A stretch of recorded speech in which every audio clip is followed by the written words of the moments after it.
Assalamualaikum warahmatullahi wabarakatuh. Di sini kami dari kelompok 5 akan menjelaskan tentang apa itu deadlock yang berjudul Prok Deadlock ya. Yang pertama-tama saya akan membacakan anggota kelompok saya yaitu cuma kami berdua yaitu Muhammad Ilham dengan NPM 65 dan Amiruddin dengan saya sendiri dengan NPM 87. Yang pertama-tama kita akan memulai pendahuluan. Dalam lingkungan multiprogram, proses-proses dapat bersaing untuk sumber daya yang terbatas. Deadlock terjadi ketika proses menunggu sumber daya yang tidak tersedia dan tidak dapat berubah keadaannya karena sumber daya diminta oleh proses lain yang juga menunggu. Sistem operasi perlu menggunakan metode khusus untuk mencegah atau menangani deadlock. Meskipun beberapa aplikasi dapat mengidentifikasi program-program yang mungkin deadlock, sistem operasi umumnya tidak menyediakan fasilitas pencegahan deadlock, sehingga menjadi tanggung jawab para pemrogram untuk merancang program-program yang bebas dari deadlock. Selanjutnya yaitu tentang membahas pengertian. Pengertian dialog adalah kondisi di mana setiap proses dalam sebuah set sedang menunggu peristiwa yang hanya dapat disebabkan oleh proses lain dalam set tertentu. Dalam konteks manajemen sumber daya, deadlock terjadi ketika proses-proses saling menunggu untuk sumber daya yang dimiliki oleh proses lain, sehingga tidak ada proses yang dapat melanjutkan eksekusi mereka. Selanjutnya, kita akan membahas tentang syarat syah deadlock. Syarat deadlock itu artinya adalah situasi di mana kelompok proses saling menunggu untuk mendapatkan sumber daya yang dipegang oleh proses lain dalam grup tersebut, sehingga tidak ada satupun dari mereka yang dapat melanjutkan eksekusi. Eh, Syaratnya yang tersedia di sini yaitu syarat terjadinya dialog.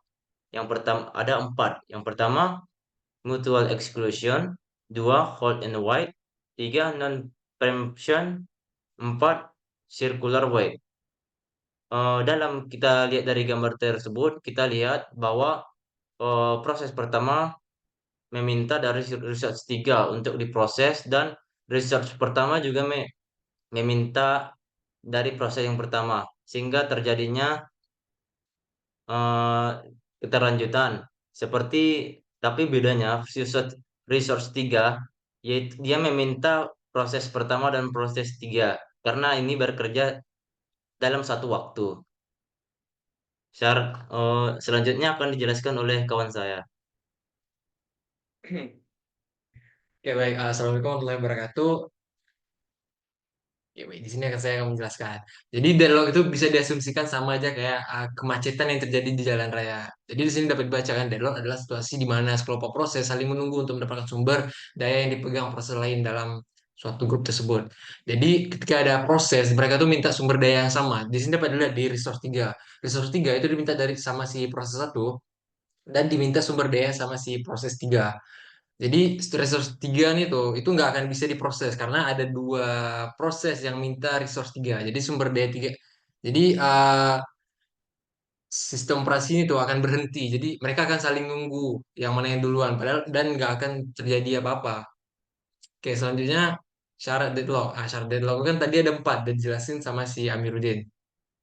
Oke, yang pertama itu merupakan mutual exclusion. Jika suatu proses menggunakan suatu resource, tidak ada proses lain yang boleh menggunakan resource tersebut. Itu sama aja kayak cuman satu proses yang boleh menempati cuma satu resource saja yang boleh menempati satu proses tersebut. Jadi proses lain nggak boleh ada yang mengganggu. Yang kedua itu ada hold and wait. Pada saat suatu proses mengakses suatu resource, proses tersebut dapat minta izin mengakses resource lain.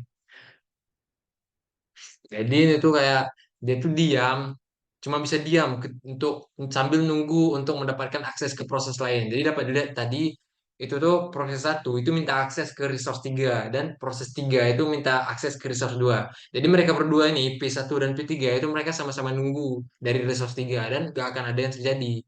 Nah, selanjutnya ada no preemption. Jika suatu proses meminta izin untuk mengakses resource, sementara resource tidak tersedia, maka permintaan tidak dapat dibatalkan. Oke, itu sama kayak yang di ini. suatu proses minta untuk mengakses resource. Sementara resource itu nggak ada, resource itu udah dipakai sama yang lain. Jadi resource itu nggak akan, dan permintaan itu nggak akan dibatalkan, nggak bisa dibatalkan. Jadi mereka akan saling nunggu.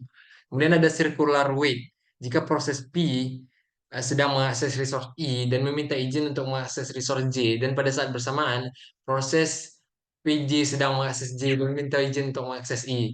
Oke, jadi circular wait itu adalah proses menunggu di mana dia tuh kalau diibaratkan di bus di jalan, mereka tuh kayak orang yang nunggu di persimpangan, saling menunggu tuh. Karena si proses P itu nggak sedang akses proses I dan minta izin untuk mengakses resource J.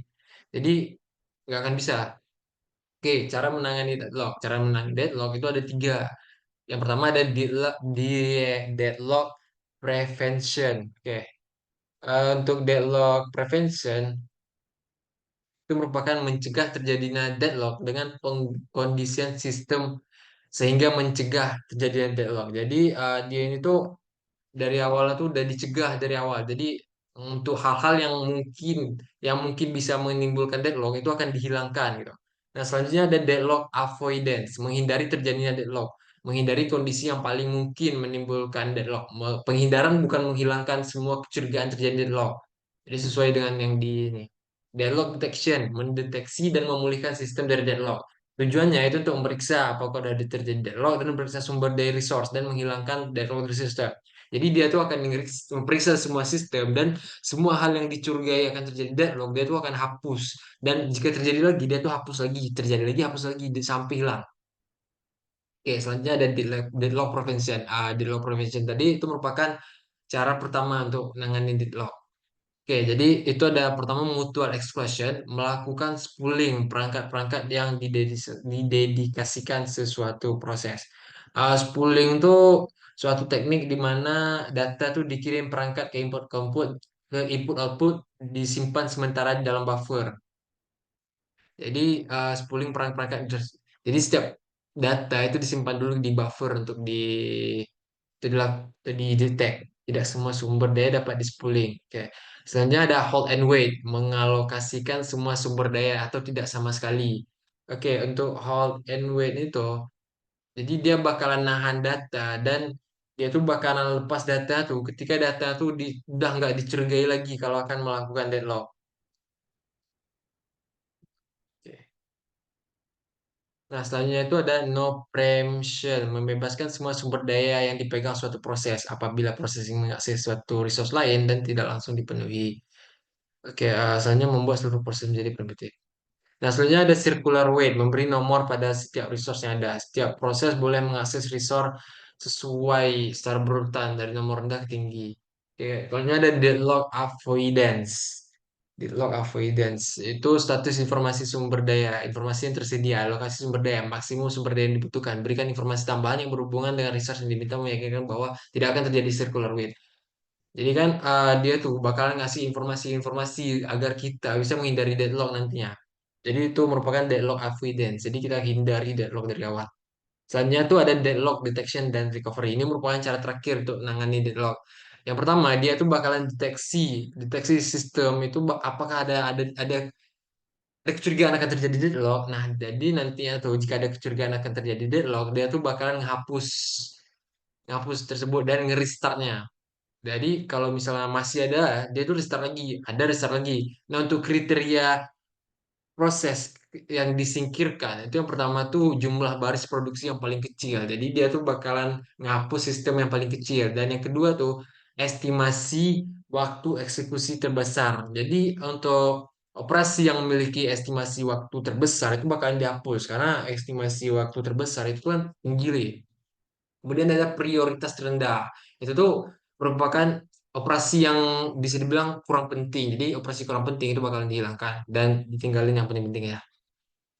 Oke, mungkin segitu aja untuk presentasi dari kelompok kami yang bahas deadlock. Jadi untuk kesimpulannya, deadlock tuh merupakan situasi di mana proses itu saling menunggu. Jadi ketika ada proses satu dan proses dua meminta ke sumber daya yang sama, jadi mereka tuh akan saling menunggu satu sama lain dan nggak akan ada yang terjadi karena sama-sama minta dan ya akhirnya akan terjadi deadlock namanya. Oke. Sekian presentasi dari kelompok 5. Assalamualaikum warahmatullahi wabarakatuh.